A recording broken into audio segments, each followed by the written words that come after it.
Ustaz, apakah hukumnya bercumbu dengan istri di siang hari di bulan Ramadan hingga mengeluarkan mani tanpa bersetubuh? Apa yang harus dilakukan untuk menembus kesalahan tersebut? Waduh, repot. Ya, akhi, saya bilang di Indonesia malamnya panjang. Kalau di Saudi malamnya pendek ya. Mungkin orang terjerumus. Di Indonesia malam apa? Panjang. Tarawih jam 8 sudah selesai. Masih banyak waktu, masih berapa jam? Masih panjang. Kenapa harus bercumbu sampai keluar air mani di siang hari?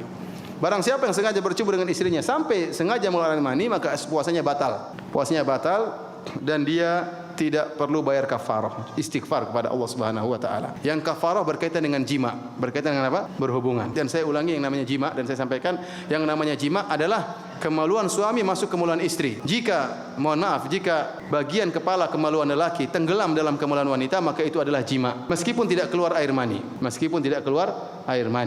Kalau bagian kepala kemaluan laki masuk ke dalam kemaluan wanita, tenggelam, maka itu apa? Jima. Adapun kalau yang masuk baru 1/2, 1/3 kepalanya, belum. Harus masuk seluruh kepala baru dinamakan jima. Dan ini pembahasan sering saya ulang-ulang, masalah penting ya. Berkaitan dengan wajib mandi, berkaitan dengan batalnya puasa, berkaitan dengan hukum zina. Ya, karena ada seorang misalnya dia berzina dengan seorang wanita namun tidak sampai pada kemaluan masuk kemaluan, maka tidak dirajam dan tidak dicambuk. Dia berdosa, dihukum dengan hukum yang lain tapi tidak sampai pada derajat apa? Rajam, karena belum terjadi jima.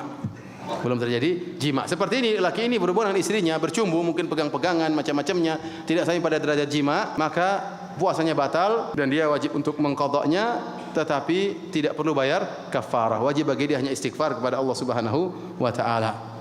Dan saya ingatkan, malam panjang ya, ngapain di siang hari?